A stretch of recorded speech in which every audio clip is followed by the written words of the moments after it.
बीजापुर गांव में एक गरीब बुढ़िया रहती थी मीना। वो यात्रियों के रहने के लिए सुविधा प्रदान करने के लिए एक लॉज चलाती थी। मीना वहां से गुजरने वाले यात्रियों को खाना खिलाती थी और अपने लॉज में रहने देती थी। अब हम बहुत थक गए हैं, लगता है हमें कहीं रुकना चाहिए। मोहन, मैंने सुना है पड़ोसी बीजापुर गांव में एक बूढ़ी औरत लॉज चलाती है। क्यों ना हम दोनों वहां चलते हैं, आज रात वहीं रात गुजारते हैं। वासु, तुम ठीक कह रहे हो, हम वहीं चलते हैं। थोड़ी दूर चलने के बाद दोनों दोस्त मीना के गांव पहुंच जाते हैं, उसके लॉज में। प्यारे बच्चों, लगता है तुम बहुत दूर से आ रहे हो। तुम लोग थक गए होगे और भूख भी लगी होगी। मैं खाना लेकर आती हूँ। हाँ अम्मा, हम बहुत दूर से आ रहे हैं और हम बहुत थक गए और भूखे भी हैं। वासु और मोहन को मीना बहुत प्यार से खाना खिलाती है। शुक्रिया हमें खाना खिलाने के लिए। अब हमें बताइए, हमें सोना है, कहाँ जाएं? देखो बेटे, वो पीछे वाला जो लॉज है वहाँ जाकर आप दोनों आराम कर लो और सुबह होते ही यहाँ से निकल जाना। अब आप दोनों जाओ, जाके सो जाओ। शुभ रात्रि। वैसे हमारे पास कुछ पैसे हैं, लेकिन उसे हम कहाँ रखें? इसे सुरक्षित जगहों पे रखना है। क्या हम ये पैसा आपको दे सकते हैं? आप इसे संभाल कर रखेंगी ना? मुझे कोई दिक्कत नहीं, ये पैसा मेरे पास सुरक्षित रहेगा। जब तुम सुबह जाओगे मैं इसे तुम्हें दे दूंगी। रात बीतने के बाद जब सुबह होती है, दोनों जाने के लिए तैयार हो जाते हैं। ये लो तुम्हारे पैसे बेटा, जाने से पहले गिन लो, इतने ही थे ना? हमें आप पे भरोसा है माँ जी। ये लीजिए 500 सिक्के। छोटी सी राशि है, कृपया इसे स्वीकार करें माँ। आपका बहुत बहुत शुक्रिया। अब हम चलते हैं। अपना ध्यान रखना, अच्छे से जाना। दोनों दोस्त नौकरी की तलाश में महाराज के घर की ओर निकल जाते हैं। कुछ दिनों बाद तुम लोग मेरी बात ध्यान से सुनो। आज रात हम महाराज के घर चोरी करेंगे। ध्यान से करना, वो महाराज है महाराज, वरना हमारे सर कलम कर दिए जाएंगे। चलो। तीनों चोर चोरी करने के लिए महाराज के घर की ओर निकल पड़े और वो चले गए। तीनों चोर चोरी कर वापस महल से बाहर की ओर निकल जाते हैं, लेकिन पहरेदार उन्हें देख लेते हैं। चोर है, चोरी करके भाग रहे, पकड़ो पकड़ो उसे। तीनों चोर पास के जंगल में भाग गए और चलते चलते वे एक पेड़ के पास जा पहुँचे और वे लोग बातें करने लगे।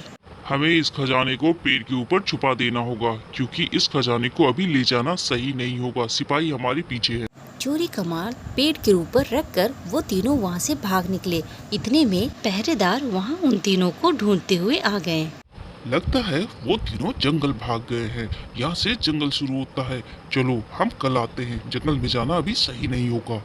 जब सुबह हुई तो वो तीनों चोर वहीं वापस आते हैं जहाँ वे खजाना छुपाए थे। मुझे लगता है ये पहरेदार आज हमें ढूंढ ही लेंगे। इस खजाने को हमें सुरक्षित जगह पर छुपाने होंगे। हमें लगता है तुम सही कह रहे हो, हमें पहरेदार तुरंत पकड़ लेंगे। हमें इस बैग को बीजापुर गांव ले जाना होगा। वहाँ मीना नाम की औरत एक लॉज चलाती है, चलो वहीं। हाँ चलो, जल्दी चलो, वरना पहरेदार आ जाएंगे। तीनों चोर अब बीजापुर गांव पहुंच जाते हैं।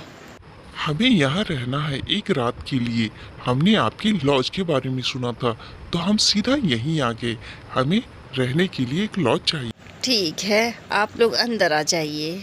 अम्मा माफ करना, अभी हमें नहीं रहना। पास की गांव शिवपुरम जा रहे हैं, कुछ काम है। अम्मा, हम जहाँ जा रहे हैं हम चाहते हैं आप हमारी थोड़ी सी मदद करें। हम अपने साथ कुछ पैसे ले जा रहे हैं और हमें लुटेरों का डर है और आने में 2 से 3 दिन लग जाएंगे। कृपया आप इस पैसे को अपने पास रख सकती हैं। ठीक है बेटा, इसे यहीं छोड़ दो। मैं तुम सबको विश्वास दिलाती हूँ, ये यहाँ सुरक्षित रहेगा। लेकिन अम्मा, एक शर्त है, ये पैसा किसी एक को मत देना। जब हम तीनों साथ में आएंगे तभी हम तीनों को साथ में देना। मैं यकीन दिलाती हूँ, ये पैसा तभी लौटाया जाएगा जब तुम तीनों साथ में आओगे। अब हम चलते हैं। तीनों चोर लॉज से बाहर निकल आते हैं और वो तीनों वहाँ से चले जाते हैं। उन्हें गए हुए 1 सप्ताह से भी अधिक हो गया है। उन तीनों आदमियों को क्या हो गया है? वो तो बोल रहे थे 3 दिन में आ जाएंगे। 1 सप्ताह से भी अधिक समय हो गया, ना जाने कहाँ हैं। इसी बीच वासु और मोहन को महाराज के दरबार में नौकरी मिल जाती है। अरे मोहन, हमारी नौकरी में अभी कुछ दिन बाकी हैं, क्यों ना हम गांव हो आए। क्या तुम बताओ, चलोगे हमारे साथ? हाँ मेरे दोस्त, क्यों ना, 10 दिन का समय बहुत है। हाँ लेकिन याद है, रास्ते में उस बूढ़ी माँ से मिलते हुए जाना है, तुम्हें याद है ना? दोनों दोस्त निकलकर बीजापुर की रास्ते चल देते हैं। हमें लगता है अब माहौल ठंडा हो गया है, चलो हम सब मिलकर जाते हैं और उस बुढ़िया घर से पैसे ले आते हैं। चलो। वो तीनों लॉज के पास जा पहुंचते हैं। कालू, अंदर जाओ, बाहर उस बुढ़िया से पैसे लेकर बाहर आना, हम बाहर ही हैं। उन तीनों में से कोई एक ही उस बुढ़िया के पास जाता है। अरे आ गए, तुम लोगों ने तो कहा था 3 दिन में वापस आऊँगा। यहाँ तो 3 दिन से ज़्यादा का समय हो गया है और तुम अकेले क्यों आए हो? वो दोनों कहाँ हैं? मैं तुम्हें अकेले को ये बैग नहीं दूंगी। अरे अम्मा, ये क्या कर रही हो? अब ये बैग दे दो। उन दोनों ने तो कहा था मुझे बैग लेने को, दे दो मुझे। मुझसे झूठ बोलना बंद करो, उन दोनों को ले आओ और अपना बैग ले जाओ। हे भगवान, आप ये क्या कह रही हैं? आप खुद ही खिड़की से बाहर देख लो, वो दोनों बाहर ही खड़े हैं। ओह, तुम दोनों यहाँ खड़े हो? अच्छा ठीक है, मैं ये बैग दे देती हूँ। हाँ अम्मा, वो बैग उसे दे दो। ठीक है, दे देती हूँ, ले जाओ इस बैग को, ये देखो। कालिया बैग उठा लेता है और लेते के साथ दूसरे दरवाजे से गायब हो जाता है। दोनों चोर इंतजार करने के बाद अंदर चले गए। ए बुढ़िया, बता, वो बैग लेकर कहाँ भागा है कालू? जल्दी बता, मुझे लगता है तुम दोनों मिले हुए हो। मुझे क्या पता, तुम ऐसा क्यों कह रहे हो? याद करो, मैं कालिया को तुम्हारे हाँ कहने पर ही मैंने उसे बैग दिया था। इसमें मेरा क्या कसूर है, बताओ? ये बुढ़िया ऐसे नहीं बोलेगी, इसका बहुत नाटक हो गया है, इसे ग्राम पंचायत के पास ले चलो। जैसे ही ये नाटक शुरू होता है, मोहन और वासुदेव बीजापुर गांव पहुंच जाते हैं और वहां उसने देखा इस बुढ़िया ने तो हमारे पैसे ही चुरा लिए। ग्राम प्रधान के द्वारा मुकदमा चलाया जा रहा है, आखिर इन्होंने किया क्या है? एक नेक दिल इंसान को कटघरे में खड़ा होना पड़ रहा है, आखिर इन्होंने किया क्या है? चलो आगे देखते हैं।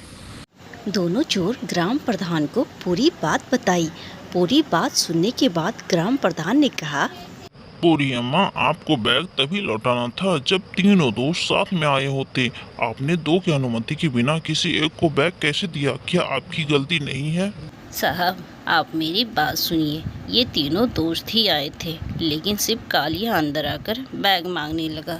मैंने पहले मना किया था, लेकिन दोनों से अनुमति लेने के बाद ही मैंने बैग दिया। इतने में कालिया दूसरे दरवाजे से भाग गया बैग लेकर। इसमें मेरी क्या गलती थी, आप ही बताओ साहब। मैं इतनी लालची होती तो इसे हथियाने के लिए इतना लंबा इंतजार नहीं करती। आप ध्यान करें ये सब बातों को। अब इससे कोई फर्क नहीं पड़ता, तुम्हें बैग तभी देना था ये तीनों साथ आते, नहीं तो 2000 सोने के सिक्के मुआवजे में दो, वरना तुम्हें कैद हो जाएगी। ये सुनकर मोहन और वासु हैरान हो गए। ये क्या बकवास है? उनके पैसे सुरक्षित रखने के लिए 2000 का जुर्माना लगाया जा रहा है। हाँ हाँ, फैसला सिर्फ एक तरफा है, हमें उनके सम्मान के लिए कुछ करना होगा, इसे रोकना होगा।